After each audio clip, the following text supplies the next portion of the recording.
Hey, it's Rebecca Smith from the KBIA newsroom in Columbia, and it's time for Missouri Health Talks, a project where we listen in on Missourians' conversations about access to health care.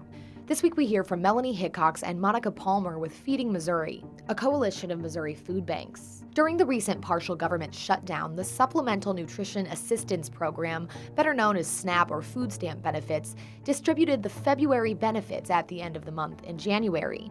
Melanie and Monica spoke about how this disruption of normal benefits is still impacting food insecure Missourians and local food pantries. Here's Melanie. That became a huge concern for us. I mean, it's good that they're getting the benefits, but at the same time, so many people will not know where those benefits are coming from necessarily. They might think that it's just a bonus that they got in the month of January. So they don't necessarily know what's going on. And so they're getting this money and not realizing, oh, I'm going to have to go a whole nother month, and that's assuming that they're going to get March benefits, and that's not even a guarantee at this point. So something that we really, we're reaching out to our food banks and trying to let them know what's going to happen as far as the people coming in to our pantries and our agencies, and the possibility of it being a crisis. We're very concerned about what can possibly happen.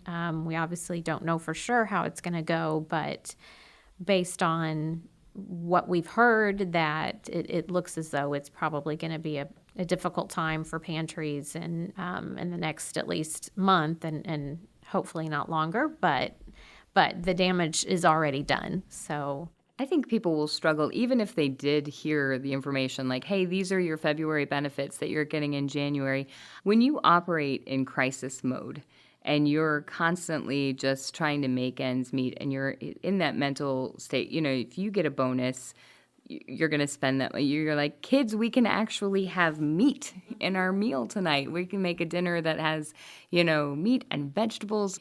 And you're going to have that kind of splurge mentality when you get this influx of money. And I think that a lot of people probably felt that. And, you see people running out of food stamp benefits. That's something that's a common thing. So, when you talk to clients and you hear their stories, and they'll say to you like, well, when I run out of food stamps, I go to the pantry.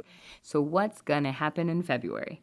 So that even though things are back to normal for the, majority of the country, for those families who rely on food stamp benefits to make ends meet and to pay for, food, they're going to be hurting in February. It's going to be a very difficult month.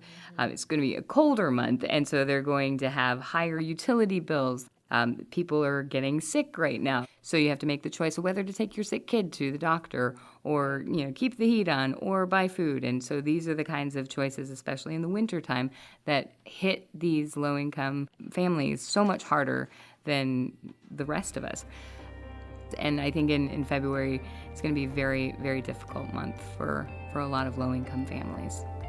That was Monica Palmer and Melanie Hickcox with Feeding Missouri, speaking about how the recently ended partial government shutdown is still affecting folks right here in mid-Missouri.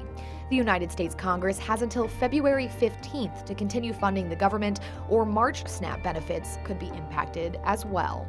That's it for this week's Missouri Health Talks. Tune in next week for more conversations from throughout the state about health and access. I'm Rebecca Smith. Thanks for listening.